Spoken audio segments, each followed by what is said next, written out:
السلام عليكم ورحمة الله وبركاته. ازيكم يا حبايبي؟ عاملين ايه؟ يا رب تكونوا بخير. كل سنة وانتم طيبين وينعاد عليكم الأيام بخير. أول يوم رمضان صايمين بقى ايه؟ قلنا نقوم نعمل الفطار. يلا بينا بقى نعمل ايه؟ محشي. طبعا كلنا عارفين التقديعة بتاعت المحشي. هي بصلة، صلصة، توابلك بقى. النهارده انا هعمل محشي ورق عنب، وعندي كده ورق خاص. مش عارفه بقى الناس بقى تعرف. احنا الصراحه الشراقوه يعني بيعملوا كل انواع المحاشي، مشهورين قوي بالايه، بالمحشي.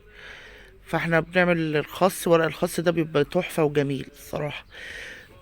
وشويه بقى محشي فلفل، وبالهنا والشفا على قلوب. طبعا كل سنه وانتم طيبين. رمضان كريم، ربنا كده يسعد ايامكم ويفرح قلوبكم ويقضي حاجتكم، وما يوريكوش حاجة وحشة في أي عزيز ولا غالي يا رب العالمين. رمضان أول يوم جري بسرعة بسرعة بسرعة. ما تنسوش بقى تقروا قرآن.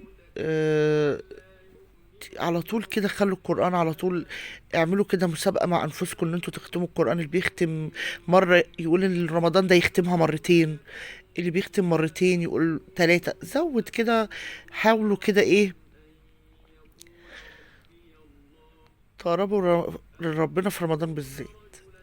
هنا طبعا انا ايه بدي تشويحة بس ايه للفراخ كده قبل ما احطها ايه عليها المية. هي اكل النهارده بسيط. بص ما تكتروش عشان حرام رمي الاكل. والله انا عامله صينيه حله محشي صغيره، انتوا لو هتشوفوها دلوقتي، والحله دي ما كلناش نصها حتى. فهو الاكل بيبقى مش قوي. احنا بقى صايمين والواحد بيبقى لسه فاطر، فمش قادر. هنا بقى قعدت ايه احشي انا ومين، انا ورضوى بنتي.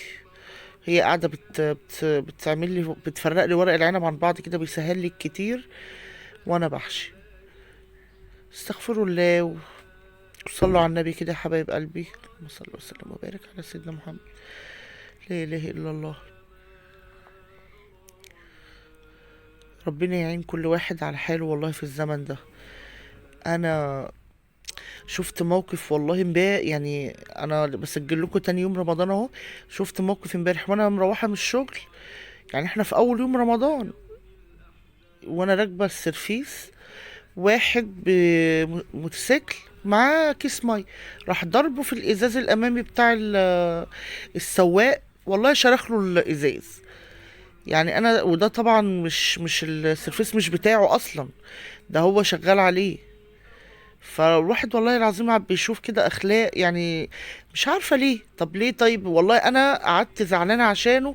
هو يا عيني يعني ده مش عربيته، والراجل هيقول له ايه مش عارفه ليه بقى اخلاقنا كده. واحد وما يعرفوش بيقول انا ما اعرفوش. يعني ليه الاذيه؟ يلا ربنا يهدي الناس جميعا. والله الناس بقت في ناس كتير بتستهون الاذيه غيرها. هنا طبعا نرجع لمحشي بقى بتاعنا. انا هنا بحب الحجاب. انا ما بعملهوش طبعا زي ماما خالص. ماما بتعمله جميل. الحجاب دوت الايه بتاع المحشي. طبعا بقى ندخل بقى على المشروبات. انا هنا كنت بلح يا دوبك، بس ايه بتشطفيه وتحط عليه ايه اللبن وتسكريه. طبعا الكنافة والجلاش والقطايف ده لازم اول يوم يبقى عندنا. طبعا الشربات انا بحط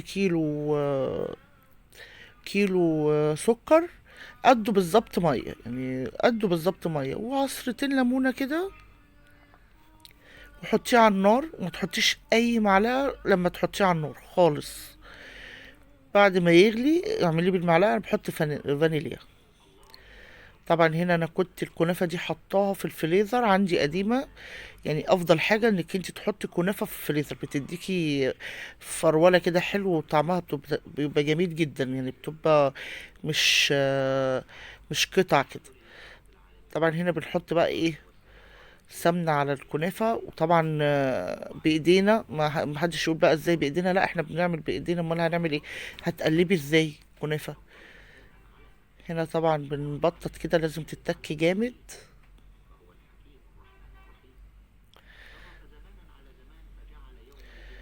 ونحط بقى المكسرات. طبعا انا حاطه هنا زبيب، جوز هند، فول سوداني.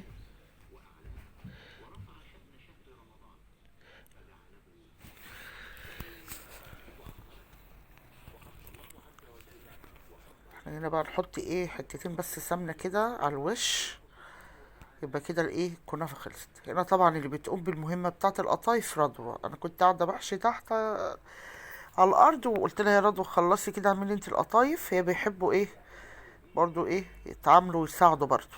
انا بحب اخليها تساعد تتعامل، يعني عندها 10 سنين مش صغيرة يعني. فهي قالت انا ماما اعمل انا القطايف دي. فرحتهم بقى ان هم يعملوا حاجة معاكي في المطبخ. بصوا هي اتك شوية يا رضوى، اتك شوية. انا خلصت الحلويات كلها بقى ايه. والجلاش دوت أنا مش عارفة الفيديو بتاعه راح فين. بس هو يعني سهل تلفيه رول كده وتحطيه. ما تكتريش السمنة عليها، رشتين سمنة كده وحطيه في صينية ودخليه الفرن يبقى حاجة خفيفة. ادي هو طبق حلويات جميل. طبعا احنا كنا هنا وانا بصوركم كنت فطرت خلاص، يعني كنا كلنا ومطلعاه بقى ايه بعد الايه بعد الفطار. اوريكم بقى المكسرات اللي جوه، طعمه جميل وتحفة وصحي مش مليان زيت. طبعا دي القطايف والكنافة ورا اهي.